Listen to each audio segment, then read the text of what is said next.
Boa noite, pessoal. Sejam bem-vindos, então, a mais um Hangout aqui no canal Terça Livre. Desculpem aí pelos 7 minutinhos de atraso. Eu sei que o pessoal gosta de ser pontual aqui.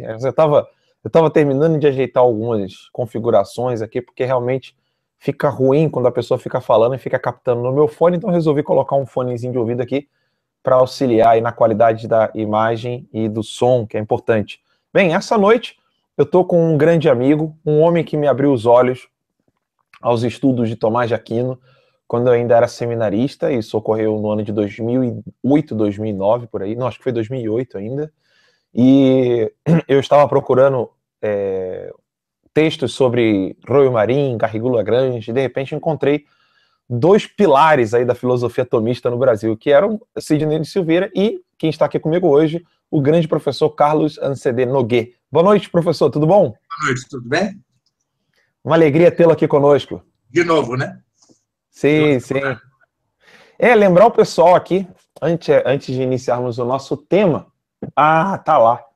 Porque eu tô lendo lá, ele tá lá na sala. Só se eu for lá pegar. Não, Ah, deixa pra lá.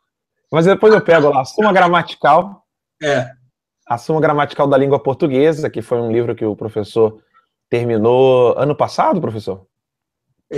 quer dizer, não, já estava pronto há algum tempo, ele foi A lançado, publicação. Isso, lançado, perdão. já caminha para a segunda edição. Já caminha para a segunda edição, maravilha. Já. Excelente. É. Bem, professor, a primeira dúvida que eu gostaria de levantar, né, um questionamento que eu gostaria de levantar para o nosso público, inclusive eu vou aqui abrir o chat para ficar atento ao que o pessoal está perguntando. Tinham algumas pessoas que estavam comentando assim, tá, mas o que nós podemos definir como cultura? Porque ao falar de civilização ocidental, nos vem à mente a noção de cultura. O que vem a ser, então, civilização e cultura? Uhum. Bom, antes de mais nada, desde que o marxismo se fez dominante, né, no terreno ideológico, né, que entendemos cultura como diria Marx mesmo, como uma superestrutura, né, determinado pelo nível de desenvolvimento das forças produtivas. Essa é a visão marxista que permeia todo o nosso ensino, o ensino primário, secundário e universitário, né? De tal modo o marxismo se enraizou no Brasil, né? E pode dizer-se no mundo, embora no mundo tenha se enraizado outro tipo de marxismo, outro tipo de revolução, que é a da escola de Frankfurt, né? Em particular de Herbert Marcuse. Né? Bom, mas não é disso exatamente que quero falar. Cultura e civilização não são a mesma coisa. Né? A cultura é uma expressão da sociedade. Né? Mas, para que se entenda o que é ser cultura numa não civilização, o que é ser cultura numa civilização, é preciso começar do começo, certo? E fazer uma breve história. Então, o que eu vou, com a sua permissão, é fazer aqui uma história da humanidade em 40 minutos. Né? Pois bem, hoje, se nós dissermos publicamente que tudo começou em Adão e Eva, naturalmente os céticos, os ateus, etc., vão pular, vão reclamar de que eu estaria dando a história um caráter de história sagrada. E estou dando. Mas vou conceder e vou falar de Adão e Eva não segundo o relato bíblico, mas segundo a única possibilidade de que exista a humanidade. Vejam, diferentemente dos outros animais, o homem é o único que não nasce com instintos. Não só não nasce com instintos, como não nasce com proteção natural contra as intempéries. Né? Nós não temos casco, não temos garras, não temos pelos abundantes. Né? Você quase tem um pouquinho, mas a maioria não tem, tá certo? Ou seja, não temos as defesas animais próprias, né? que fazem com que os animais naturalmente se defendam das intempéries e das dificuldades da natureza. Mas, mais que isso, os animais nascem com instintos. Se põe um lobo diante de uma ovelhinha recém-nascida, ela vai fugir. Se põe um lobo ao lado de um bebê humano, ele pode ser que ele queira brincar com ele. Vai rir daquela coisinha linda que está ali diante dela. Né? Claro, os homens têm alguns instintos. Por exemplo, o bebê tem o instinto da sucção do seio materno. Né? Ele já sabe direitinho lá ao seio materno para nutrir-se. Né? Todos nós, se alguém nos vier agredir, nós protegeremos reflexa e instintivamente a cabeça, né? O rosto, que é a nossa parte principal, certo? Mas param aí os instintos. Nós não temos instintos nem dos animais solitários, como o tigre, nem instintos de animais gregários, como as formigas ou as abelhas. Até nossa mesma sociedade é algo racional, voluntário. Nós chegamos à conclusão, não por instinto, mas por raciocínio, que temos de viver em sociedade e queremos fazê-lo, certo? A nossa linguagem, diferentemente da dos animais, se é que se pode chamar linguagem dos animais, é algo arduamente aprendido, não é isso? Quanto tempo levamos para falar direitinho e para escrever mais ainda, não é isso? Pois bem, mas nós somos capazes de ter linguagem, cada um de nós por nós mesmos? Impossível. É preciso que tudo que uma criança aprenda da família, da sociedade e da escola. Certo? Sim. Muito bem. Se não houve dois primeiros pais, um homem e uma mulher, que já tivessem ciência infusa para ensinar tudo isso aos homens, não era possível a raça humana. Aí está a explicação metafísica, filosófica, para a existência de Adão e Eva. Pronto. Não é preciso nem sequer arguir os dados da fé, certo?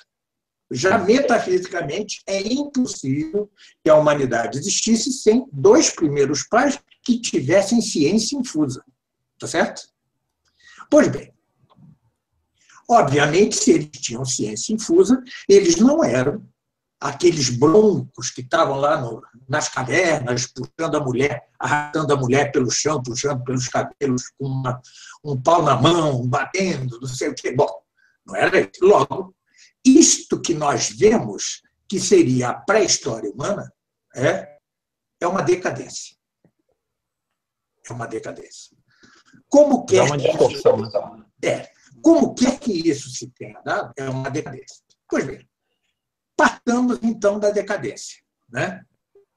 Pouco a pouco, os homens vão se organizando em sociedades nômades e em sociedades gregárias.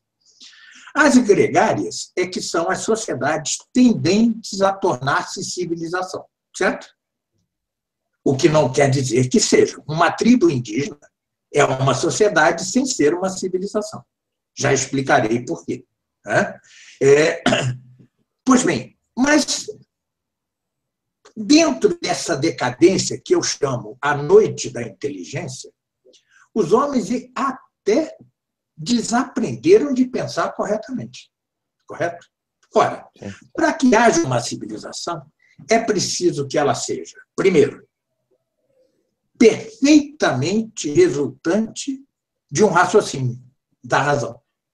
Segundo, se queira esta civilização perfeitamente, é por vontade própria que nós queremos ser civilizados.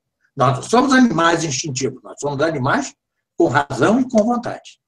Ora, para que haja tudo isso, foi preciso aos homens reaprender a pensar, já que eles estavam na noite da inteligência, como gosto de dizer. Ora, que povo foi o que reaprendeu a pensar? O povo grego. Certo? Sim. O povo grego é o que reaprendeu a pensar. Para os que têm fé, digo aqui, que o povo grego começou a pensar nas ilhas do Mar Jônio, na Jônia. Exatamente, foi essa a profecia feita por Noé a seu filho Jafé. Vocês preservarão a razão natural. Bom, esqueçamos o dado da fé e voltemos à nossa nossa neutralidade, entre aspas. Pois bem, foi ele que aprendeu a pensar. É claro que também houve outras civilizações não tão desenvolvidas como a grega. Por exemplo, a chinesa. Está certo? Sim. A chinesa.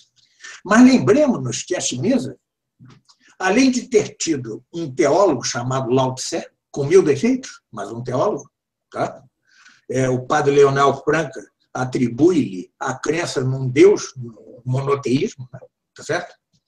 Tivemos depois um homem com alta capacidade de articular a prática política na polis, que foi Confúcio, né? Aliás, como gosto de dizer, a doutrina confuciana não é contraditória com a doutrina cristã, é apenas inferior. Mas esta é das poucas que não se contradiz com... Né? Há casos belíssimos de confucianos que se tornaram monges beneditinos com muita facilidade, porque seria como extensão do confucianismo, né? Veja, isso não é anular as diferenças religiosas. O confucionismo não era uma religião.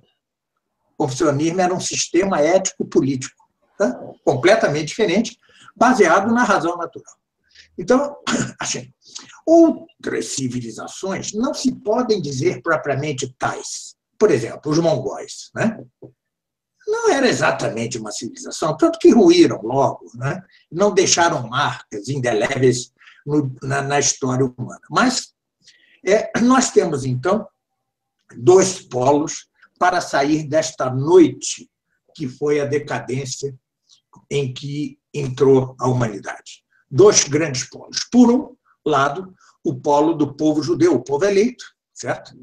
Que é como é dali que brota a religião, certo? Bom, e do lado do grego brota a razão, certo? Então temos os 2 polos civilizacionais perfeitos nesta época, os possíveis nessa época. Aliás, quem se deu o cuidado de ver as leis mosaicas para os escravos, para a mulher, para os filhos, verá que ela é superior a qualquer outro corpo de leis. Não estou falando das leis religiosas, estou falando das leis sociais, certo? Embora no povo eleito isso daí não se distinguisse muito bem, mas elas são superiores às leis que se encontram na própria Grécia, que, no entanto, do ângulo filosófico, é superior ao povo judeu. Mas nós temos aí os 2 polos. Tá? Da Grécia sairá Roma. Roma é uma espécie de extensão da Grécia, com uma diferença. Roma não tem a capacidade filosófica da Grécia, mas tem uma capacidade que os gregos não tinham, que é a capacidade jurídica. Né? O direito romano é uma das mais belas coisas que a humanidade já criou. Pois bem, pode dizer-se que tanto o povo grego como o povo romano, por extensão, e mais no campo do direito, foram povos que aprenderam a pensar, certo? Reaprenderam a pensar. Ao passo que o povo judeu foi um povo a que Deus diretamente ensinou a pensar. Né? Então, nós temos aí os 3 polos que virão a constituir a cristandade, certo? A cristandade só pode nascer, ou seja, Cristo só veio quando estavam dadas as condições para a sua vinda, as condições perfeitas para a sua vinda. Né? É o desenho do que eu chamo a providência divina, certo? É o desenho da providência divina. Estava ali o povo judeu, estava ali a filosofia grega e estava ali o direito romano, além das estradas romanas. Porque como os apóstolos correriam o mundo se não houvesse as estradas romanas, não é isso?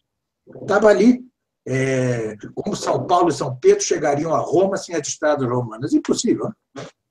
Impossível. Não chegariam nunca. Pois bem, esses 3 polos civilizacionais é o que confluem como rios num rio principal, que será a civilização pós-Cristo, certo?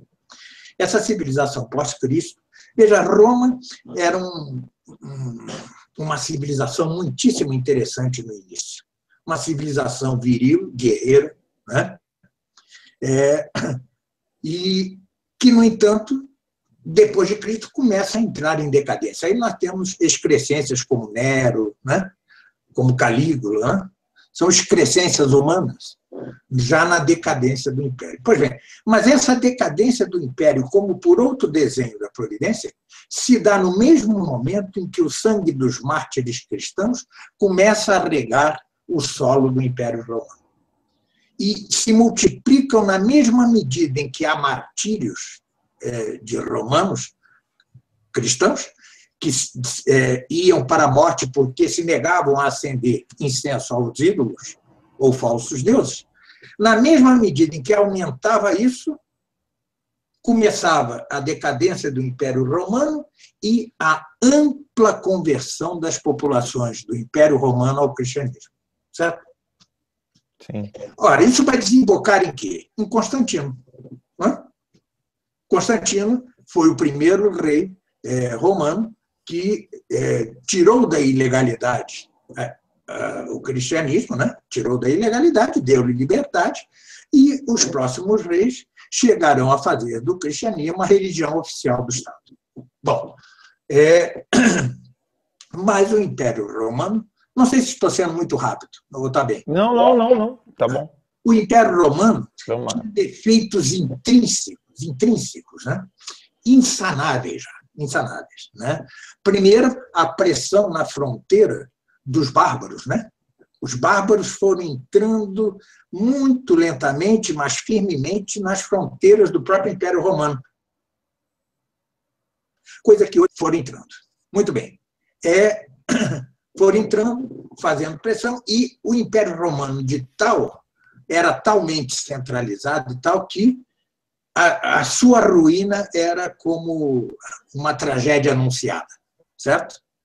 Sim. Pois bem, veio a ruína pela invasão dos bárbaros. Estou simplificando muitíssimo. Não?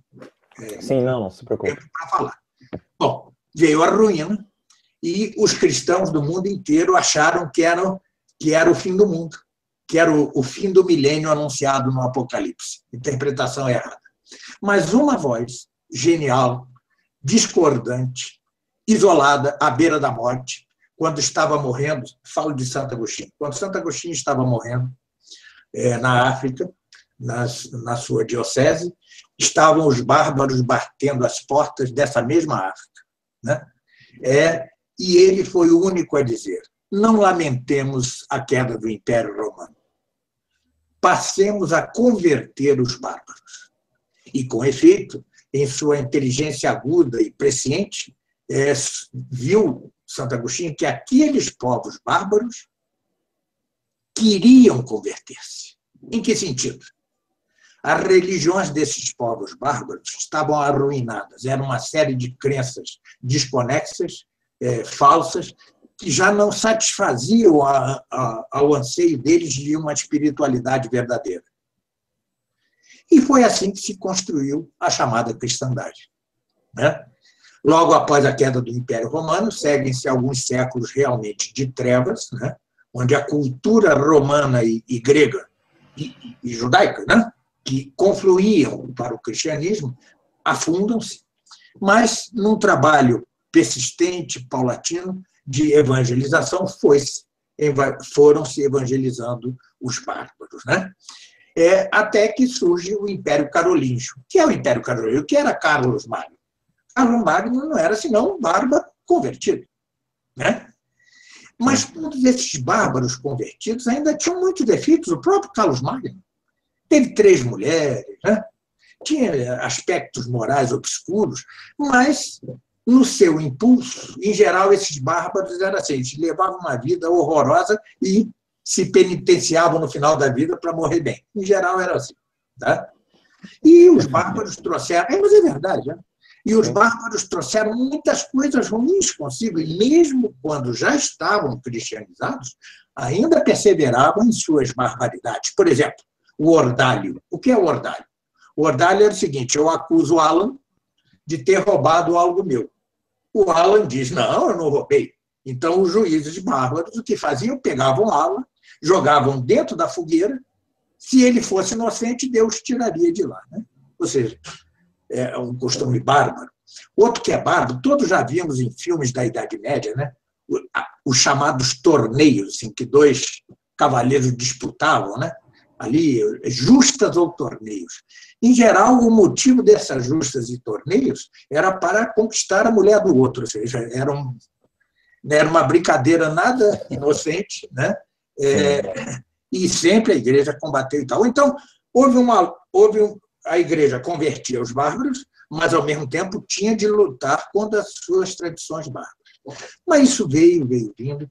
No campo da renascente inteligência, temos a formação da escolástica, né? Da escolástica importantíssima, que é a junção da revelação judaica, digamos assim, mais a revelação do Novo Testamento, mais a filosofia grega, né?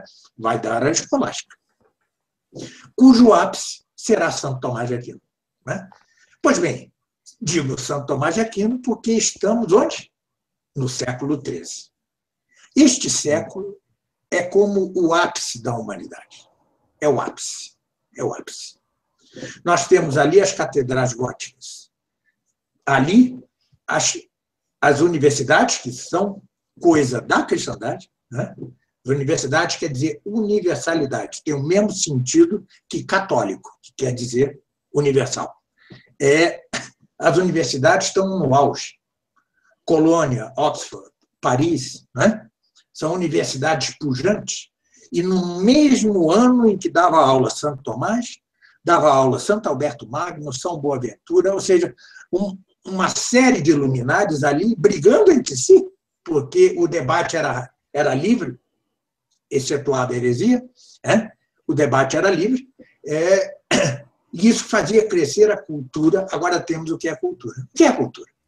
A cultura Só uma pausa, que quando você falou sobre o debate era livre, eu já comentei isso, inclusive, aqui no Terça Livre algumas vezes. Hoje é impensável você ver um texto de um filósofo muçulmano sendo bem aproveitado por um filósofo católico, que leu também filósofo judeu. Isso. E hoje em dia fala-se tanto de tolerância, de abertura. Hoje aqui eu vou dar duas comparações entre a Idade Média e o que é hoje. Duas. Primeira, nas universidades, embora houvesse reações, estudavam-se os filósofos pagãos, não é isso? Platão, Aristóteles. Estudavam-se os filósofos árabes, que não necessariamente eram muçulmanos de meia boca, né? Meia boca, né? Tá, diga-se isso. Averroes e Avicena eram antes de uma espécie de gnose. Eram grupos gnósticos fechados. E Averroes, lembre-se que se criou na Espanha, na Granada, tomada aos cristãos, mas já com algo cristianizado. Bom, mas tem os dois. Maimônides, o filósofo, Avicebrão, filósofos judeus. Bom, esse é um lado. Outro que é muito interessante, se compara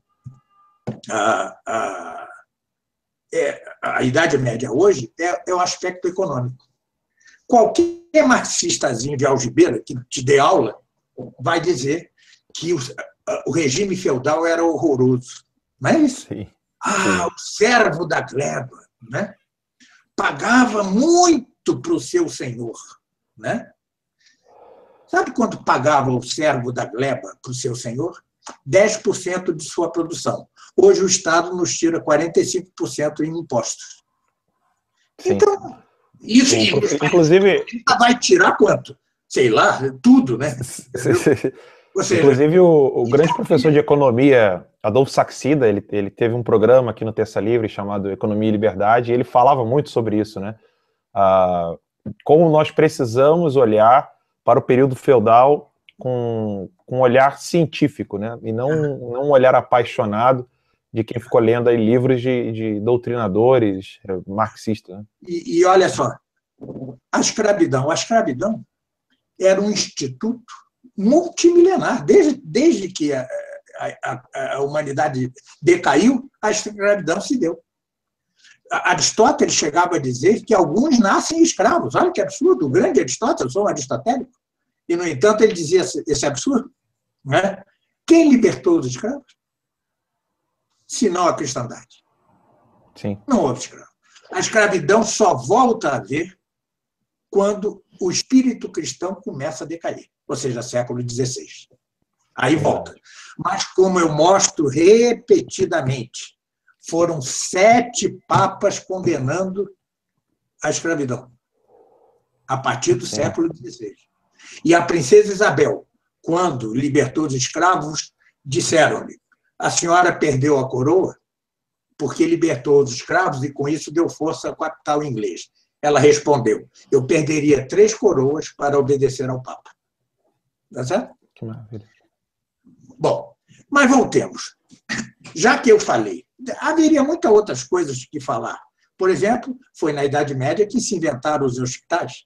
O cuidado aos doentes e aos pobres era o traço principal da atuação dos cristãos. Bom, mas tá. Orfanatos também. Orfanatos, né, asilos. Né?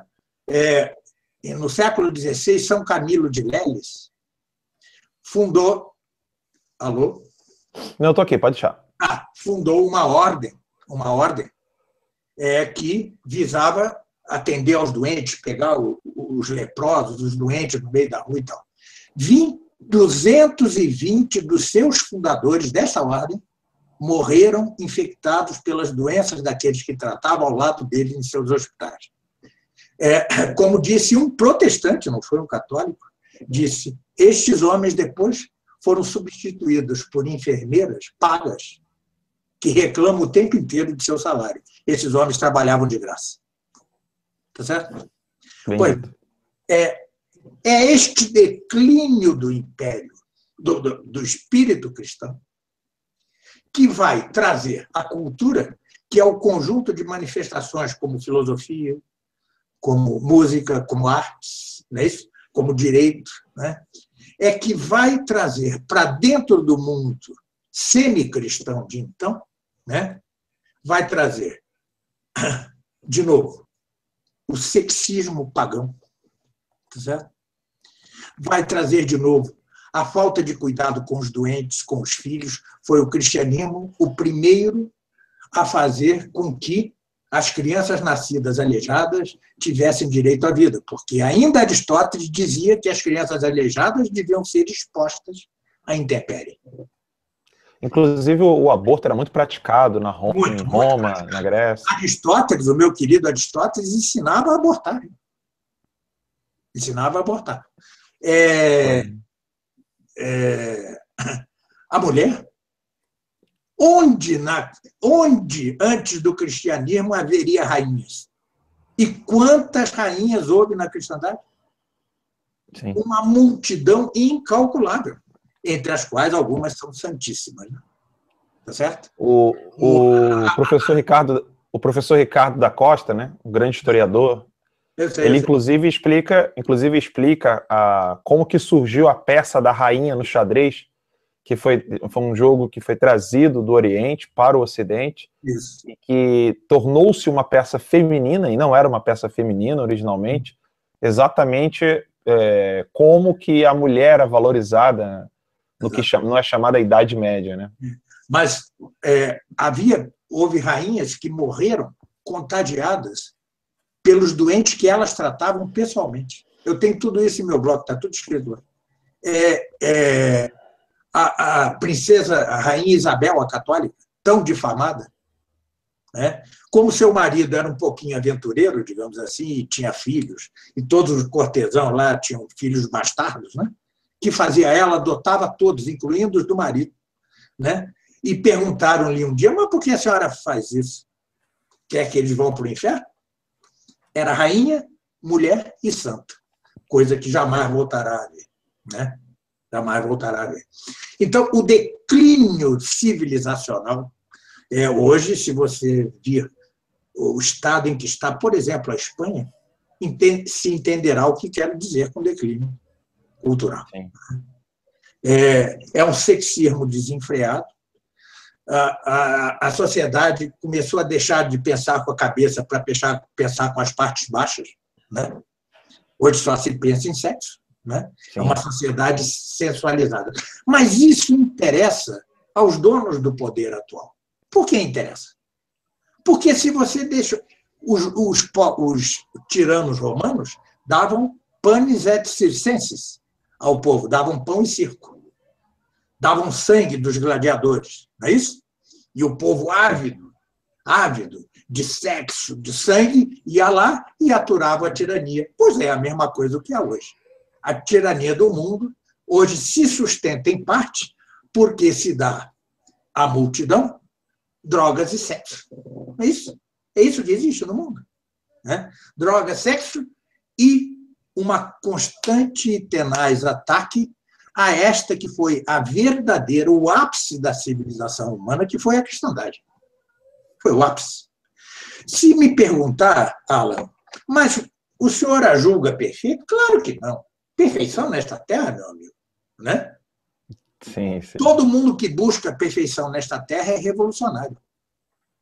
Marx prometeu o paraíso terreno com seu comunismo e matou 100 milhões de pessoas. Hitler prometeu o terceiro Reich e matou quantos milhões de pessoas? Não é isso? Sim. Ou seja, todas as revoluções prometem o Éden, o paraíso. Marx dizia, quando a burguesia, quando o proletariado, na ditadura do proletariado, tiver esmagado a burguesia reacionária, o Estado cairá por si mesmo. E aí, a partir de então, teremos uma sociedade em que cada um dará segundo a sua capacidade e receberá segundo a sua necessidade. Ou seja, é a descrição de Adão e Eva sem Deus. Nossa. Tá certo? É a descrição de Adão e Eva sem Deus. É exatamente ir contra a religião para defender algo meramente terreno. Mas algo meramente terreno é quimérico em duplo sentido. Primeiro, no sentido de impossível, certo?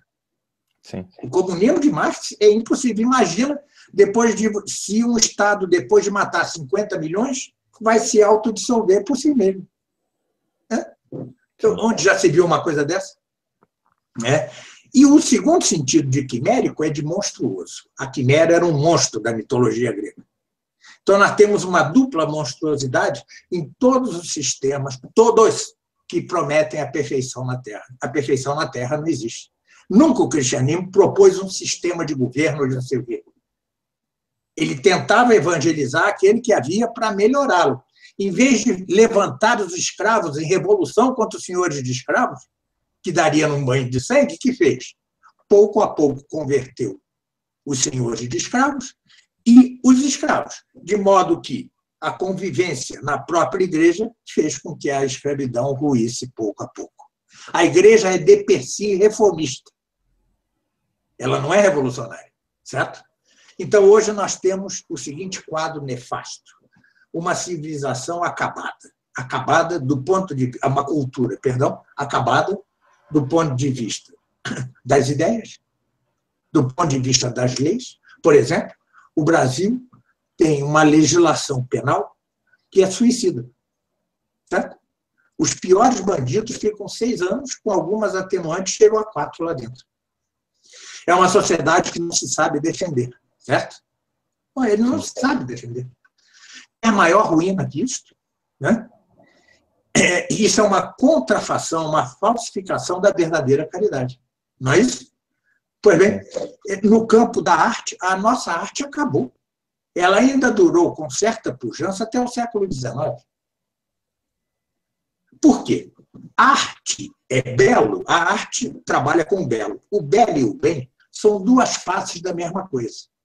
Se você mantém só o belo sem o bem, ele pouco a pouco vai cair no feio. É exatamente a nossa arte. Basta entrar no Museu de Arte Moderna para ver o que é o feio. Tá certo? Como diria Giovanni Reale, é a diluição das formas. Né? Um pintor hoje joga um balde de tinta e diz que pintou alguma coisa. Não é isso? Você não vê nada ali. Né? A música hoje, se você entrar na Rádio MEC, é assim. Né? Ou seja, É a direção da arte. Eu escutava tanto a Rádio Mac. Para quem não conhece, o pessoal que está nos assistindo aqui agora, a Rádio Mac é uma rádio lá do Rio de Janeiro que tocava música clássica. E quando eu era mais novinho, eu ficava escutando a Rádio Mac e eles faziam análises de Mozart, Beethoven, traziam grandes convidados um tempo atrás, né? Mas agora, como você falou, vai ouvir a Rádio Mac, fica aquele negócio que pipa, pipa, e dizem que é arte. É irritante. Se você dormir uma vez, me aconteceu isso. Eu dormi e acordei nervoso, porque eu dormi com a Rádio Mac ligado. Eu demorei um tempo para associar aquele meu nervoso com a Mac, né? Bom, são as artes, a cultura. É essa pseudo-filosofia ensinada nas universidades. É a ruína das nossas universidades. Eu dei 10 anos aula numa pós-graduação. Eu posso afiançar, pós-graduação, né?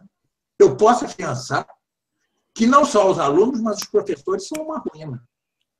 Não é porque eles são maus, é porque eles já aprenderam assim. É uma bola de neve. Né? É uma bola de neve que vai, o que aprendeu errado ensina errado, o que aprende errado vai ensinar errado, e isso sempre é. Sim. Enquanto o bem ele é progressivo para cima, o mal é progressivo para baixo. Né? O que hoje é ruim, amanhã será o péssimo. Certamente. Ora, aquele exemplo, tem um exemplo inclusive que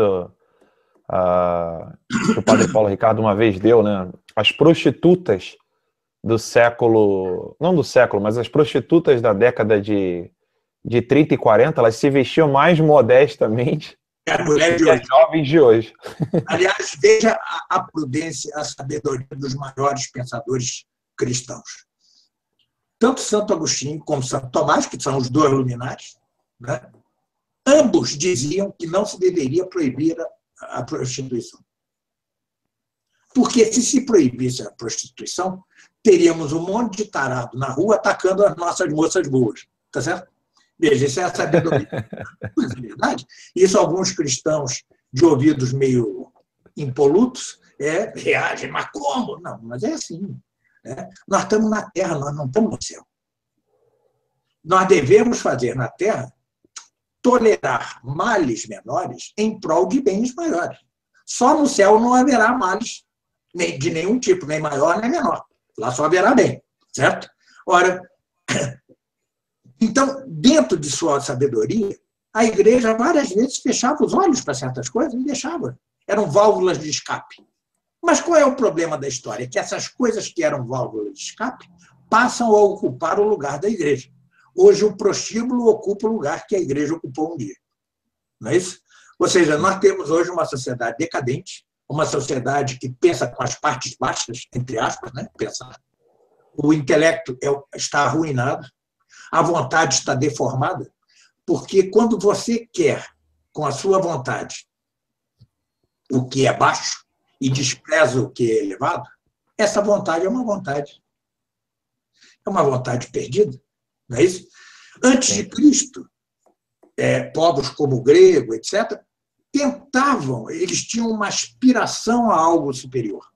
Dizia Platão, ainda tenho mais 2 minutinhos, dizia Platão, nós devemos acreditar nos mitos, porque, infelizmente, disse isso no seu diálogo Gorgias, porque, infelizmente, nenhum Deus vem nos revelar algo que pudesse ser para nós como uma jangada para atravessar o mar tempestuoso da vida.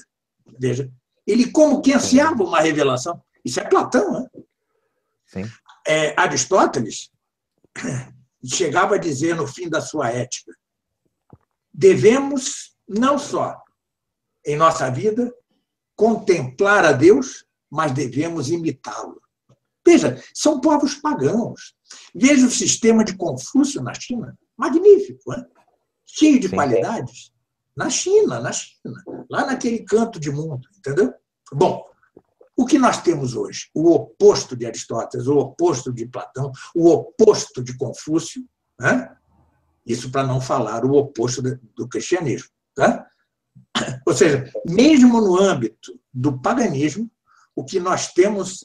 Eu dei uma vez um curso de História da Filosofia, que provavelmente online, que provavelmente retomarei, na época eu fiquei doente, tive de interromper, o curso se chamava Do Impulso Grego ao Abismo Moderno. Essa é a diferença. O paganismo, com todos os seus defeitos, tinha um impulso para cima. Hoje a sociedade vai voluntariamente rumo ao abismo. Pronto. Realmente... Eu vou pedir só para você baixar só um pouquinho o somzinho, o som, é isso. Desculpa. Não sem problema. Nogueira, é impressionante. Desculpa, às vezes eu chamo o professor Nogueira assim, de Nogueira como um amigo, porque ele realmente é um amigo, mas por respeito eu quero chamá-lo de professor Nogueira. O professor Nogueira, é impressionante como que os jovens de hoje já conseguem ver essa pequenina distância entre a sua infância e a juventude atual. Eles já conseguem ver que já há uma decadência desde a sua infância até a sua juventude. E aqueles que têm mais de 30 anos, como eu, conseguem ver o abismo que existe entre a minha infância e a minha vida adulta. Então, imagina olhar, né, como se fala em inglês, né, big picture, né, olhar como um todo, né, o todo que nós temos, né, da história, olhar a história com uma lupa e ver, não com a lupa, perdão, tirar o zoom, né, da história e ver como que decaímos desde que abandonamos a fé cristã como fundamento da sociedade, junto com os valores racionais e coisas que a razão por si só pode buscar. O abandono disso nos levou ao ateísmo, que quer, na verdade, colocar Deus Atamis na frente do Supremo Tribunal Federal e chamar o Estado de laico, né? É uma coisa... Toda vez que alguém fala... Hoje mesmo à tarde, eu estava conversando com um grupo de pessoas numa cidade próxima a mim aqui, e eu estava conversando isso, né? O pessoal estava falando de Estado laico. Eu falei assim, acho que nada mais matou na história da humanidade que o termo Estado laico, né? O laicismo. Exatamente. E as pessoas não conseguem parar para pensar nisso, né? As pessoas já não conseguem mais questionar. Só uma frase que eu ia dizer e realmente esqueci. Desculpa, posso dizer essa frase? Por favor, Nogueira, por favor. O filósofo pagão Cícero, que morreu no ano 3 a.C., ou 33, já não me lembro. Bom, ano 3 a.C., tinha uma frase primorosa. Dizia assim, a lei, ela é uma só. Não é uma para os gregos, outras para os romanos. Uma para ontem, outra para depois. A lei é uma só e foi fundada por um Deus, dizia Cícero. Tá certo? É a chamada lei natural. Pois bem, qual é o princípio desta tese? É que se não há algo superior a nós, que nos deu uma lei que todos aceitemos, cada um vai querer impor a sua lei. Não é isso? Ou seja, não há lei. O que existe hoje não há lei, são arremedos de lei. Tá certo? Que mudam ao sabor do vento. Veja a Constituição de 87. Uma Constituição que tenha tantas emendas e sub isso e sub aquilo, não é lei. Ela não tem nenhuma estabilidade. Certo? Então, hoje, nem sequer no campo legal nós podemos dizer que temos civilização. O que nós vivemos é uma sociedade metida à civilização, mas que propriamente não é civilização. Mas no Brasil, curiosamente, há uma reação. No Brasil, curiosamente, coisa que não há em todos os países do mundo, né? Mesmo na Europa. Na Europa, as pessoas estão como inertes diante de uma barbárie que se avizinha. Nós aqui ainda temos alguma reação. Seremos vitoriosos? Não sei. Mas alguma reação há, certo? Em que vai dar isso? Não tenho a menor ideia, porque Deus não me deu a luz da profecia. Mas que hoje se respira um pouco melhor que há 2 anos, se respira. Isso é uma verdade. Não é isso? Então, continuemos nesse empenho, né? Eu, da minha parte, sou um aristotélico tomista e um católico, e vou continuar a desfraldar minhas bandeiras, enquanto me deixarem. Sim. Pronto. Outro dia eu estava comentando aqui no Terça Livre, né? Inclusive uma citação de uma postagem bem curtinha do professor Olavo de Carvalho, onde ele falava que a Europa abandonou o cristianismo, entrou para o laicismo, e esse laicismo será nada mais, nada menos do que um pequeno hiato entre a Europa cristã e a Europa muçulmana, né? Que ela será totalmente dizimada, Há algumas destruída. reações, né, na Europa, há algumas, né? Sim, sim. Inclusive tem uma pergunta aqui. Na Alemanha, na França, alguma reação há. Eu só não sei se Sim. já é tardia demais, entendeu? Faça a pergunta. Sim, perguntaram aqui, inclusive, como a gente estava comentando sobre ela outro dia. Deixa eu ver aqui. Tem várias perguntas aqui. Eu estou tentando acompanhar o chat aqui ao vivo. Em primeiro lugar, quero agradecer a todos que estão nos assistindo. Quem chegou atrasado, eu estou com o professor Carlos Ancedê Nogueira. E a pergunta aqui era sobre a Le Pen na França. Deixa eu ver quem... Aqui, Matheus Machado. Essa Marie Le Pen na França é conservadora? Sim, perguntaram aqui. Sim. É costume dizer que ela é menos conservadora que seu pai. Tá? O pai, eles estão rompidos. Eu a acho excelente. Tá? Excelente, veja, ela, não sei se ela é católica, não sei nada, mas ela tem se mostrado muito firme, sobretudo nos seus debates com o Hollande, com o De Valls, né? Tem se mostrado muito firme e cresce, e cresce. Esta é uma reação algo salutar na França, né? Algo salutar. Não me perguntem se ela é perfeita. Eu digo que é uma reação, certo? É uma reação. Eu não vou com a cara do Trump, mas se eu estiver nos Estados Unidos, eu seria o primeiro a votar nele, é óbvio. É uma reação, certo? Inclusive, aqui no chat, o Eduardo Alves colocou aqui, Alan, Eduardo Alves, ele falou assim, a Marie Le Pen é amiga do Dugin. É importante salientar que, na verdade, não é. Na verdade, não é. O senhor pode explicar isso para eles? Né? Não é amiga do Dugin, mas ainda que fosse, diante daquela, ainda que fosse, hein, parece que o pai dela é que era amigo do Dugin. Né? Sim, exatamente. Parece que o pai dela. Mas ainda que fosse, eu votaria nela. Porque contra a Hollande, vocês já viram o que é Hollande?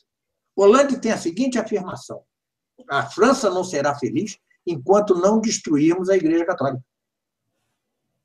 Nossa, que bonitinho. Não é à toa que ele deixa imigrantes. Uma frase cheia de amor, né? Uma frase cheia de amor. Pior que ele é o De Valls. Agora, a polícia está se rebelando crescentemente contra o governo Hollande. Então, foi interessantíssimo que alguns policiais agora se negam a cumprimentar o De Valls e o Hollande. Né? Então, ou seja, são homens terríveis, diabólicos. Né? Então, mesmo que ela fosse do Guineana ou Diabo A4, eu votaria nela. Trata-se de um mal menor, entendeu? Diante da destruição da França por uma série de bandidos que se ocuparam dela. Né? Sim. Hollande, o socialismo... A mesma coisa que na Espanha. Vocês já viram a tragédia que está na Espanha? Sim, está terrível. Eu acho até pior que a França. Eu acho até pior, porque na França ainda temos uma Le Pen podendo ter alguma chance de vitória. Na Espanha não temos nada. A Austrália também, a Austrália se levantou, o movimento conservador na Austrália se levantou bastante. Na Polônia, então, na Polônia inclusive a Polônia está indo muito bem, inclusive nós já falamos aqui no nosso canal, Terça Livre, que a ONU iria vir com tudo para cima da Polônia, e de fato está fazendo isso. E a Hungria, né? A Hungria também. Isso, a Hungria e aí a União Europeia. Agora, uma coisa que eu queria salientar, professor, é o seguinte: esse livro aqui foi traduzido pelo professor Carlos Nogueira, sobre o mal. Já está esgotado, infelizmente. Né? Sim, o meu está caindo aos pedacinhos aqui, ó, de tanto que eu li. Ele está todo sublinhado, todo, do início ao fim. É um livro que eu amo e às vezes carece, professor. Quando eu li esse livro, me abriu muito a minha maneira de pensar, porque às vezes as pessoas não entendem o que vem a ser de fato a perfeição, né, como um conceito. E quando você fala, olha, tal coisa possui características de verdade, as pessoas só conseguem entender como blocos, né? Ou aquilo ali é completamente verdadeiro, ou aquilo ali é completamente mal. As pessoas não sabem entender que algumas coisas têm características boas e exatamente isso é ruim nelas, né? Como, por exemplo, aquilo que aquele professor não, historiador, amigo do Chesterton, o... O Belloc, isso, exatamente. Como o Belloc fala que para se manter uma estrutura herética é necessário manter as estruturas boas daquilo que se quer destruir, né? Mas enfim. Só uma coisinha, posso dar uma imagem para que por favor. Imaginemos que o bem, o mal é sempre uma ausência de bem, uma carência de bem. O mal é como uma janela numa parede. A parede é o bem, a janela é o mal. Se eu estender o mal até todas as dimensões da parede, vai acabar não só a parede, mas a janela. Logo, o bem é indestrutível. Muito bom. Professor, tem uma pergunta aqui. Sem o mal. Desculpa, repete de novo. Sem o bem, é impossível o mal. O mal é uma corrupção do bem. Bom, vamos lá. Tem uma pergunta aqui do João Vicente Grabois Medina. Ele pergunta o seguinte: professor Nogueira, assisti sua aula sobre política de Aristóteles e o senhor disse que ele pregava que as crianças fossem educadas pelo Estado. Podemos dizer que ele era um socialista? Não, de jeito algum. De jeito algum. Antes de Cristo, havia muita dificuldade em conceber um bom Estado, certo? Essa carência você vê em Aristóteles, você vê em Platão, né? Platão chegou a propor em sua sociedade ideal que as mulheres fossem socializadas, tá certo? É de todo mundo. Aí alguém até lhe respondeu, bom, mas daqui a pouco o neto está casando com a avó, né? Entendeu? Ou seja, esses homens tinham grande... Eles não eram. Vejam, eu volto à minha imagem, se me permitem, do impulso grego ao abismo moderno. Eles tinham um impulso, só que precisavam de uma ajudinha lá de cima, certo? E tiveram. Mas este impulso tinha muitos erros. O que é bom em Aristóteles não é exatamente essas suas propostas políticas, né? Não é exatamente a defesa do aborto, isso não pode ser perfeito de jeito algum. Mas sobretudo, o ter reaprendido a pensar. Este é o legado de Aristóteles para a cristandade. Sim. Eu acho que eu estava com um probleminha no microfone aqui, mas parece que melhorou, né? Inclusive, peço que o pessoal aqui no chat avise aí. O Marcel, né, que falou aqui para não esquecer de perguntar sobre o livro Estudos Tomistas, Opúsculos, né, que vai lançado em breve. Nós vamos fazer um hangout só sobre isso, né, professor? Então vamos. Ele vai sair, se não me engano, dia 5. Ele chega... Marcel, se não me engano, é o meu Marcel aí, né? Sim, é ele. É o Marcel. Assim não pode ser promíscuo, somos amigos, assim não. Mas ele é o meu editor, meu sócio nos cursos online, né? E amigo, antes de tudo amigo. E ele me disse que no dia 5 chegarão os livros da gráfica. É o livro chamado Estudos Tomistas, Opúsculos, né? Que é o primeiro de 6 livros que eu publicaria este ano. Mas a crise econômica não deixa, né? Tá certo? Sim. Então já vai sair... Só no Brasil, né? Que um grande escritor como o senhor tem vários livros na gaveta e não consegue publicar por falta de... Mas também não... tudo tem sua hora, né? Sim, tudo tem sua hora. Mas fica a dica aqui de fazer crowdfunding e toda vez que vocês fizerem... Eu não consegui publicar tudo isso, eu simplesmente dou para todo mundo. Pronto. Fica Maravilha. Aí. Tá? Professor, tem mais perguntas aqui. Deixa eu ver aqui. Deixa eu ver. A Marli Silva Lopes, ela diz que mais os católicos pegaram os mitos e os deuses pagãos para colocarem na igreja. É verdade isso, professor? De jeito algum. Nunca fizeram isso. De jeito algum. Não tem nem por onde pegar essa afirmação. Perdoe-me, Marli, mas ela é impossível. Ao contrário, todo o início da cristandade é um conjunto de mártires que se negaram a reconhecer os deuses pagãos. Sim. Há um livro chamado As Atas dos Mártires, né? O martiriológio, né? A Ata dos Mártires. E vocês verão, isso tem na internet, provavelmente, embora suspeite que só em latim, mas o fato é que todos os primeiros séculos da cristandade, ou seja, quando estavam sob o tacão do Império Romano, o que eles fizeram não foi senão isso. Depois, quando eles evangelizaram os bárbaros, nenhum deus bárbaro entrou ali. O cristianismo é estritamente monoteísta. Estritamente. Os santos são outra coisa, são considerados homens que, após a morte, servem como anjos, como intermediários. Aliás, a ideia de anjos não é católica. Ela é de todos os sistemas antigos. Não só do judaísmo, por revelação, mas todos. Aristóteles falava que havia um primeiro motor imóvel, que seria Deus, e 55 outros motores, seriam os anjos. Platão fala em anjos, todos falam em anjos. Por quê? Essa é uma necessidade filosófica que, se quiser, é um tema interessantíssimo, árduo, mas interessantíssimo, que é o dos anjos. Podemos fazer um dia sobre os anjos. Sim. Deixa eu mostrar aqui para o pessoal. Aqui. Vai falando aí. Um hangout só sobre os anjos, não é isso? Sim. Nós fizemos um aqui no Terça Livre, logo no iniciozinho, com o Astorga. Com o Astorga, com o Luiz Astorga. O Astorga é um especialista em angelologia, né?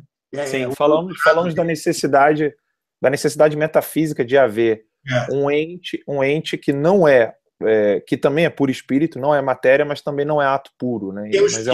Mas Você quer em 2 segundos? 2 segundos? Pode ser. Se nós olharmos para a natureza, nós vemos que a natureza não dá saltos bruscos.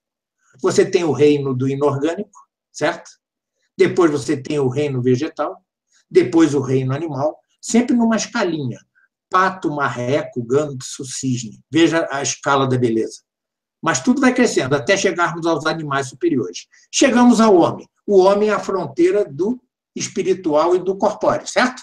Ele está acima dos demais animais e tem algo de espiritual. Mas, se só houvesse o homem como última criatura, a distância entre o homem e Deus seria um salto no abismo de tão brusco. Logo, é preciso que haja diversas ordens de anjos até aquele que mais se aproxime do Espírito primeiro, que é Deus mesmo. Temos, assim, uma hierarquia em toda a criação. Excelente. Tem mais perguntas aqui. O pessoal está colocando bastante perguntas. Primeiro, o pessoal está pedindo, professor, para o senhor indicar qual seria o seu canal aqui no YouTube e o seu site, né, para o senhor poder falar para o pessoal. O site é fácil. www.estudostomistas.com.br www.estudostomistas.com.br. O canal no YouTube e agora, boa pergunta, eu acho que é Carlos Noguet Tomismo, tá? Ok. Carlos Noguet Tomismo. Se você se inscreve lá, recebe sempre meus vídeos e pronto. Tá? Sim, de qualquer forma, nós iremos colocar aqui na descrição do vídeo, depois, assim que terminar, eu coloco os links. Carlos Noguet Tomismo. Acho que sim. Não se preocupe, a gente coloca depois aqui. Tem uma outra pergunta aqui. Vamos lá, deixa eu ver. E aqui eu acredito que essa resposta aí vai ajudar o João Vitor Alves, que pergunta qual seria, Alan, de que modo posso melhorar a minha maiêutica socrática, né? Pois é. Sócrates foi... eu disse aqui que o povo grego aprendeu a pensar, reaprendeu a pensar, certo? Então, houve os pré-socráticos, mas eles tinham lacunas muito grandes. Foi Sócrates o primeiro gênio da filosofia. É ele que funda o que chama a estrada real da filosofia. Pois bem, ele, infelizmente, não deixou nada escrito. Nós conhecemos algo de sua doutrina, sobretudo por Xenofonte, né? Nos feitos memoráveis da vida de Sócrates, memorabilia, né? E é ali que, aliás, eu travei conhecimento com que foi Sócrates o primeiro a dar uma prova, o segundo a dar, mas foi o que, no paganismo, que primeiro deu uma prova muito consistente da existência de Deus, que Santo Tomás retomará sem saber, porque ele não tinha lido Xenofonte. Pois bem, mas eu pretendo, estou discutindo ainda com meu sócio, Marcelo, dar um curso de História da Filosofia, retomar aquele que, por doença, eu tive de parar. E pretendemos torná-lo acessível. Ali eu vou tratar muito o sistema socrático. Mas a melhor descrição que eu já vi do sistema socrático é a do padre Álvaro Calderón, num livro chamado Umbrales de la Filosofia. Né? Eu ia pegar aqui agora, mas está lá na sala também. Da maiêutica. Infelizmente, esse livro se esgotou e já não se encontra. Mas tem aí dica. Claro que há outro, Giovanni Reale, em sua História da Filosofia, também fala da maiêutica socrática com certa proficiência. Eu tenho algumas divergências com ele, mas é perfeitamente legível a História da Filosofia de Giovanni Reale, sobretudo quanto a Sócrates. É muito bom. Né? A diferença entre Reale e mim é que Reale é um platônico, um neoplatônico, eu sou um aristotélico tomista, certo? Então batemos de frente no campo doutrinal, mas ele tem contribuições efetivas. Se não se consegue o livro do Padre Calderón, né? Então tenha-se aí o livro do Giovanni Reale. Eu tive a sorte, uma amiga minha foi na Argentina. Hein? Eu tive a sorte que uma amiga minha foi para a Argentina e trouxe o livro para mim do Calderón, tá lá na sala, lá, porque os livros que eu estou lendo agora, estudando, consultando, eles estão sempre lá na sala. Então a Suma Gramatical está lá, o livro do Padre Calderón está lá. Tem bastante pergunta aqui, professor. Nós temos poucos minutos. Deixa eu me dizer uma coisa, eu não sei você. Eu sou bicho noturno, né? Eu sou noturno. Então, para mim, varar a madrugada não tem o menor problema, né? Tá? Sim, sim. O pessoal está perguntando aqui também, depois sobre dicas de livros. Eu acho melhor fazer o seguinte: o senhor poderia escrever algumas dicas de livros para estudar o tema sobre a civilização ocidental, sobre a filosofia, e aí depois eu poderia colocar os livros aqui no link, melhor do que... Olha só, eu sugiro o seguinte: no meu canal, eu dei um curso de graça, de graça, está lá no meu canal, de muitas aulas, sei lá, 30 aulas, já não lembro quantas foram, chamada A Ordem das Disciplinas segundo Santo Tomás de Aquino. Então, repito, A Ordem das Disciplinas segundo Santo Tomás de Aquino. Pois bem, ali eu dou toda a bibliografia que eu julgo procedente. Então, vocês têm ali um curso gratuito, né? Os que quiserem aprofundar-se na filosofia, eu parto da gramática para chegar à teologia, certo? São aulas e aulas, e, sobretudo, o ponto alto do curso, se me permite dizê-lo, com o perdão da autorreferência, são as 4 aulas que eu dou sobre física, né? Comprando briga com Einstein e Newton. Tá? Tudo bem? Bom. Claro que eu não sou dessa linha que diz que a Terra é chata, está parada no meio, não sou nada disso, né? Que tem, né? Outro dia eu não acreditei. Outro dia me mandaram, o pessoal mandou aqui para mim, e eu fui assistir um vídeo de 1h30, o cara provando que a Terra era plana. Meu Deus do céu. Enfim. É plana nada. Mas vamos lá, professor. Mas tá bom. Então, este curso eu recomendo porque, como eu ofereci gratuitamente, está todo mundo mal dinheiro, né? É uma oportunidade de fazer um curso de alto nível filosófico, desculpe, não é vaidade isso, né?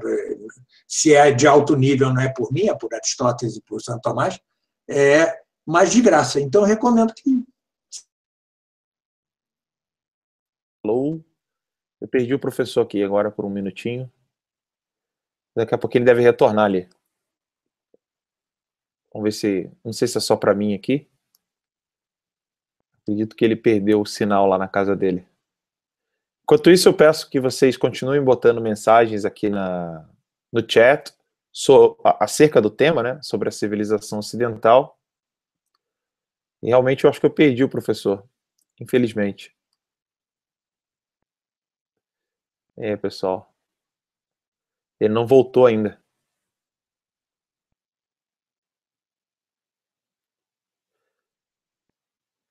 Realmente eu perdi o professor aqui.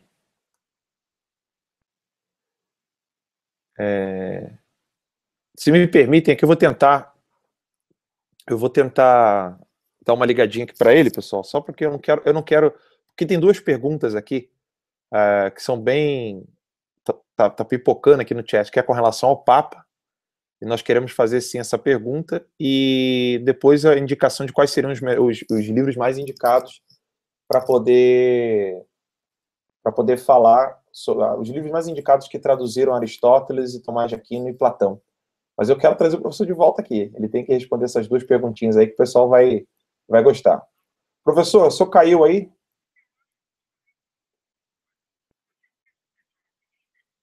Sim, é só clicar no link novamente que o senhor retorna aqui. Tá ok. Tá bom. Pessoal, ele tá voltando. Ele perdeu o sinal lá. Qualquer coisa eu coloco ele aqui no celular, tá bom? Qualquer coisa eu retorno ele aqui no celular. O pessoal estava pedindo indicação de traduções. Realmente, isso que o Jefferson acabou de colocar aqui agora, o Jacques Maritain, Introdução Geral à Filosofia, é muito bom. É um livro muito bom. Outras traduções para o português é bem delicado, porque realmente, quando se vai para um tema mais preciso na filosofia, é necessário ir para outros autores. No Brasil, infelizmente, não tivemos aí grandes escritores. Por exemplo, esse livro que ele indicou, do Calderón, está em espanhol. É um livro que se chama Los Umbrales de la Filosofía, está lá na minha sala lá. E tantos outros livros que nós precisamos ler não estão em português. Estão em espanhol ou em francês. E em inglês tem muita coisa que foi traduzida desses autores. Então você tem aí grandes autores que foram traduzidos para o inglês. Então se você tem dificuldade com francês, italiano, ou até mesmo espanhol, que eu acho difícil, se você for estudar, for praticando a sua leitura no espanhol, você consegue acompanhar bastante a filosofia nessas línguas. Mas se você tem, por exemplo, facilidade com o inglês, existem um zilhão de bibliotecas que você pode alcançar esses autores de outros idiomas. Eu leio, por exemplo, vários livros de Tomás de Aquino não estão traduzidos para o português e alguns sequer para o espanhol, mas estão para o inglês. Então você pode pegar o latim e o inglês e ir comparando. Tem livros lá, inclusive tem um site que tem todas as obras de Agostinho, então você pode ler, e estão em todos os idiomas lá também. Uma coisa que eu gosto muito de fazer, nesse site de Agostinho, por exemplo, é usar aquela ferramentinha do Ctrl F, né? Por exemplo, eu quero um termo específico. Por exemplo, civilização. Você vai lá e escreve civilização em espanhol, civilización, e aí você procura nos livros onde que Agostinho vai comentar alguma coisa sobre isso. E aí você pode ir procurando. É muito bom esses livros digitalizados. Então eles podem te auxiliar bastante. Perguntaram antes ali sobre como estudar gramática, se pelo o livro do professor Nogueira ou se pelo livro do Napoleão Mendes de Almeida. São dois livros distintos, então você pode usar tanto um como o outro. O professor voltou. Voltei? Voltou. Pronto. Perdão, vamos às perguntas? Eu moro numa serra, no meio da selva. Então, bom, onde eu estava? Olha, eu não lembro porque eu estava... Então, eu estava recomendando-lhes, com o perdão da autorreferência, que assistam no meu canal do YouTube o curso que eu dei, A Ordem das Disciplinas, sim. Santo Tomás de Aquino. Ele é bom não por mim, mas por Aristóteles do Santo Tomás. Ali é o mais perfeito mapeamento das disciplinas humanas, a começar pela gramática, passando pelas ciências, pelas artes, pela metafísica, chegando à teologia sagrada. São, 20, 30 aulas gratuitas. Ali eu dou toda a bibliografia necessária. Sim. Professor, tem 3 perguntas aqui.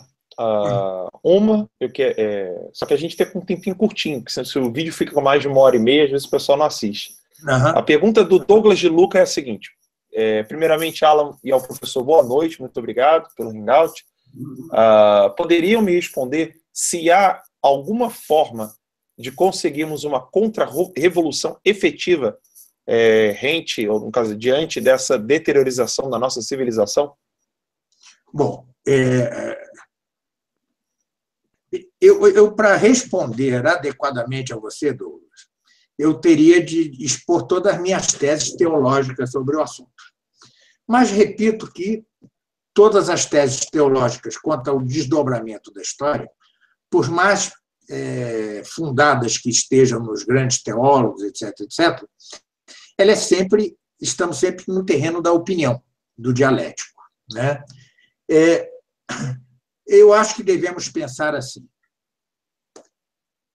se conseguiremos ou não, não importa. O importante é resistir. Tá certo? Excelente. Fazemos nossa parte. O resto, cada um de nós somos minúsculos grãos de areia num mundo enorme, né? Tá certo? Mas se nós fizermos a nossa parte, provavelmente, pelo menos, não seremos tão esmagados como estão sendo os europeus, certo? Que foram condescendentes com essa porcaria que está acontecendo lá agora. Então, eu acho que devemos resistir em todos os ângulos, na filosofia, no político, em todos os ângulos, fazendo o possível, escolhendo males menores, já que não teremos a perfeição, fazendo o possível para que estejamos menos sob o tacão.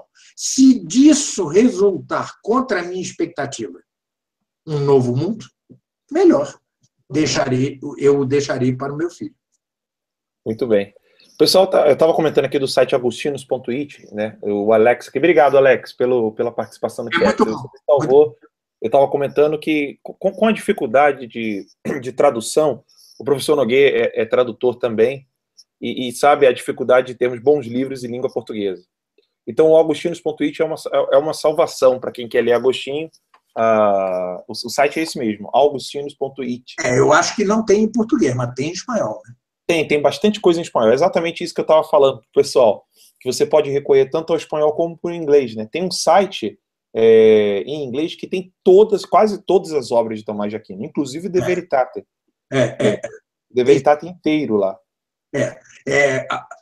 Já quanto a Aristóteles, como eu digo nesse curso, existe uma tradução que começou em Portugal, espetacular, tá certo? Que, infelizmente, pela crise econômica, eles suspenderam. Né? É a da Casa da Moeda, Instituto Gulbenkian, né? Coordenada pelo fabuloso Antônio de Mesquita, um aristotélico de mão cheia. Mas o que ele já publicou é fabuloso, e mais que isso, quem entrar na minha página, Estudos Tomistas, verá lá do lado direito um link, Aristóteles em português ou qualquer coisa assim. Eles disponibilizaram tudo o que eles já fizeram em PDF. Olha que beleza. Nossa, que maravilha. Eu consegui comprar alguns livros, os outros não consegui, já estou duro como todo mundo. O que eu fiz? Imprimi em PDF, encadernei com espiral e é assim que eu leio, tá certo? Ou seja, nós temos saídas. Eu insisto, nesse curso eu dou todas as dicas possíveis, né? Quanto a isso. Agora, quanto a Santo Tomás, vejam que progressivamente nós estamos traduzindo Santo Tomás, né? Entendeu? Progressivamente. Eu já traduzi o Compêndio de Teologia, saiu pela editora Concreta, não é isso? Sim. Eu traduzi várias coisas, o Luiz Astorga também, o Sidney coordena algumas coleções, eu também coordeno outras. No final deste ano sairá minha tradução à Física de Aristóteles, somente isso. Né? Ou seja, um livro deste tamanho, com um estudo introdutório meu de 100 páginas, chamado Da Necessidade do Retorno à Física Aristotélica. Bom, tá. Professor Nogueira, acho que meus filhos... Eu sempre falo isso, olha, eu vou ter a alegria de um dia sentar com os meus filhos e falar assim, ó, os homens que estão mudando o Brasil, o papai sentava com eles para tomar café. Bom, vamos ver se vamos mudar mesmo. É aquilo que eu disse para o Douglas, né? Sim. Se vamos lutar. Não sei. Mas não sei. Eu tendo a ter uma natureza um pouquinho pessimista, mas de modo que me obrigue a ficar parado, porque nós não podemos ficar parados. Com bom senso, mudar que eu digo no sentido assim, de ter homens que amanhã estarão lendo bons livros, debatendo. Não, ou seja, nós hoje devemos almejar, Douglas e os demais, devemos almejar respirar, porque até agora nós pouco respirávamos. Quando eu comecei a divulgar o tomismo, junto com o Cílio, né, eu me lembro que eu tinha, assim, na minha mail, 30 pessoas. Nossa. 30 pessoas. Agora aqui o senhor tem 454. Hein? Agora aqui o senhor tem 454. Mas hoje eu tenho um alcance, eu tenho uma mailing de 20 mil pessoas, né? Claro, nem todo mundo vai concordar comigo, longe disso, mas são pessoas que eu alcanço e que não me rejeitam, tá certo? Sim, isso é Então, muito bom. isso que eu comecei a fazer isso, sei lá, há 15 anos, né? Então, Quem diria? algo mudou. E a crise dos governos brasileiros, né, do governo petista e tal, ela é propícia para nós. Não que aquilo que substituiu ou que vai substituir o governo petista seja bom também, não é isso. Não é bom. Mas, pelo menos, a crise, às vezes, nos é salutar. Tá certo? Sim. Platão chamava essa coisa que nós estamos vivendo hoje de demagogia. Era esse o nome que ele dava a esse tipo de sociedade, né? E Santo Tomás dizia, num caos assim, às vezes é melhor, porque enquanto os maus brigam entre si, os virtuosos respiram. É mais ou menos, mas é verdade. Enquanto os maus estão unidos, né, nós não respiramos, nós estamos sob o tacão deles. Né? Agora, alguma coisa podemos respirar. Isso já é o início. Tomara que isso redunde em algo bom. Acho difícil, mas tomara. Algo bom que eu digo no sentido que o Douglas falou, uma verdadeira contra-revolução. Né? Não sei. Façamos nossa parte. Professor, a pergunta que não quer calar, que muitos, não tem nem como dizer que foi um, ou dois, ou três, foram muitos que perguntaram aqui. A pergunta que não quer calar é a seguinte: o Papa Francisco tem colaborado com a civilização ocidental? Vocês querem que eu seja sincero ou que não seja? Porque depende da resposta.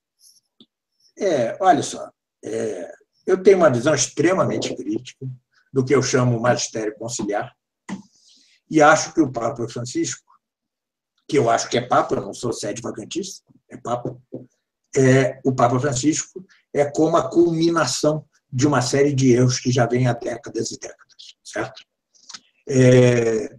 O que hoje faz o Papa Francisco parece-me inominável. Mas recomendo-lhes, para quem quer saber mais de minha posição, em setembro farei 4 debates com o professor Carlos Ramalhete, certo? Ele defendendo um ponto de vista, dentro do qual cabe a defesa do Papa Francisco, certo? E eu, como a parte acusadora, digamos assim, né? Espero que seja um debate de alto nível, não é isso? O que não quer dizer que não seja firme, né? Ou seja, tanto ele como eu seríamos firmes na defesa de nossas posições. Mas para Quando que será o debate? Então, serão 4 sábados em setembro. Primeiro sábado, segundo, terceiro e quarto. A partir, se não me engano, das 15 horas. Mas isso será tão público que todos verão. Ou seja... Sim, nós iremos divulgar aqui amplamente no TCB. É um debate de alto nível, tem algo de árduo, porque eu, pelo menos, não vou ceder à tentação de ser panfletário, não vou ceder. Eu vou tentar explicar teologicamente minha posição, mas não deixarei de dizer que o Papa Francisco... O Papa Francisco, só para vocês entenderem o que quero dizer, minimamente convido-os a um aprofundamento depois. Ele agora, depois que houve o degolamento, a degolação daquele padre lá na França, ele disse, isto é uma coisa, não é geral, porque todas as religiões desejam a paz. Ora, das duas, uma, ou o Papa Francisco nunca leu o que são as outras religiões, algumas das outras religiões quanto à paz e guerra, ou ele está fazendo certa demagogia, certo? Ou seja, ou ignorância, não no sentido, entenda bem, ignorância no sentido de desconhecer, né? Ignorar. Ou ele é ignorante quanto a esse assunto, ou está fazendo, ou está tentando tapar o sol com a peneira. Ainda que eu conceda, e quero conceder que se trata de ignorância, é gravíssimo. Porque não é verdade que todas as religiões desejam a paz. Não é verdade. Absolutamente não é verdade. Isso não é uma hipótese, isso não é uma opinião. É absolutamente evidente que nem todas as religiões desejam a paz. Nem um pouco. Pois é. Quem quiser entender um pouco esse debate teológico, né? acerca do magistério da igreja pós-conciliar, que foi literalmente um abandono da função própria do magistério, que é impor-se, delimitar, ensinar, corrigir os erros, denunciar as mentiras, etc., para partir para um diálogo com os homens deste mundo.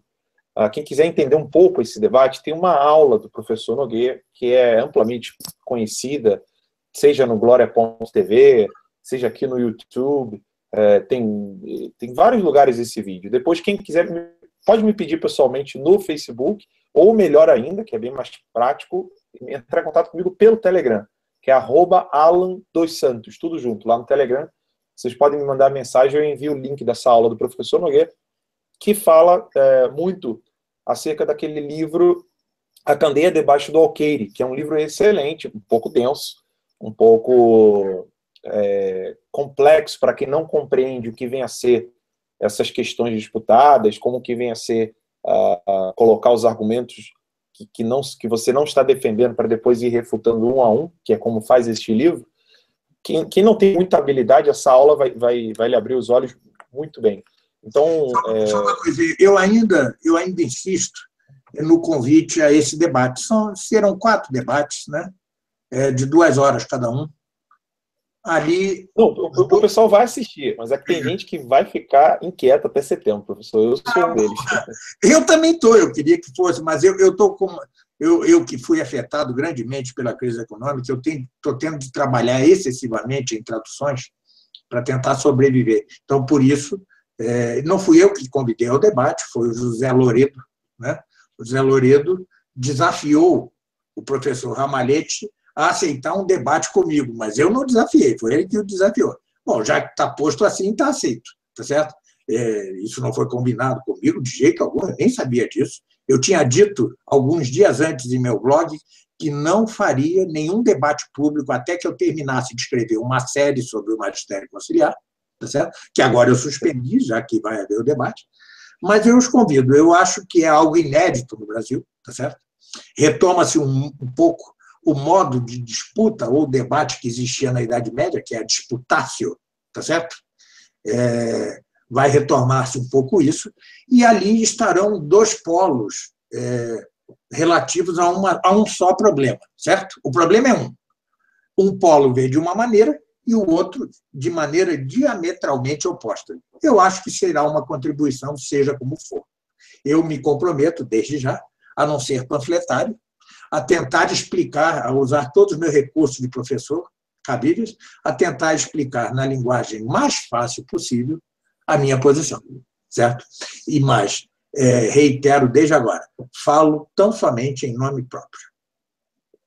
Muito bem. Então, você está assistindo aqui o programa Terça Livre, nós sempre tentamos trazer entrevistados aqui, e hoje nós trouxemos o professor Carlos Anceder Nogueira, que é tradutor, é professor de filosofia, professor também de língua portuguesa, professor de gramática, escreveu um livro chamado Suma Gramatical, que é um livro maravilhoso. Tá lançando novos livros aí também, que nós iremos fazer um hangout só sobre isso, que é esse dos opúsculos tomistas aí. Assim que sair o livro, daqui a um mês, por exemplo, já dá para fazer o hangout, né, professor? Como? Daqui a um mês já dá para fazer o hangout, né, sobre os opúsculos. Até antes. Eu viajo amanhã, mas volto na segunda, terça-feira eu estou de volta, tá certo? Aí você só me fará um grande favor. Né? Sim, não.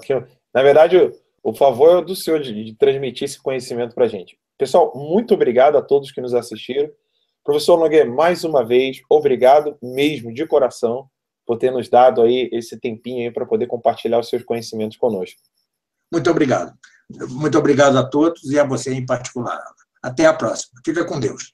Amém. Obrigado, pessoal. Fique com Deus. E o Terça Livre não para. Amanhã nós temos o Caia na Real. Quinta-feira vai ter Deu na Telha, porque nós vamos fazer Deu na Telha no dia que não tem os hangouts do Caia na Real e nem o Terça Livre.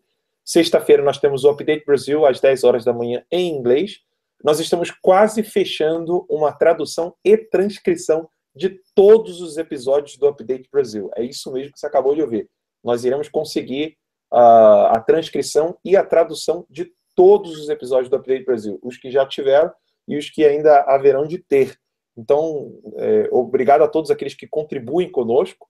Está aqui o linkzinho aqui embaixo, quem quiser colaborar, patrocinar o Terça Livre. Aqueles que curtem os nossos vídeos, se inscrevem no nosso canal. Muito obrigado pela divulgação e Deus os abençoe a todos. Até mais, pessoal. Só um favor, por favor. Diga. Mande-me o link desse... Não, eu mando. Tá bom, obrigado. Tchau. Até mais, pessoal. Obrigado.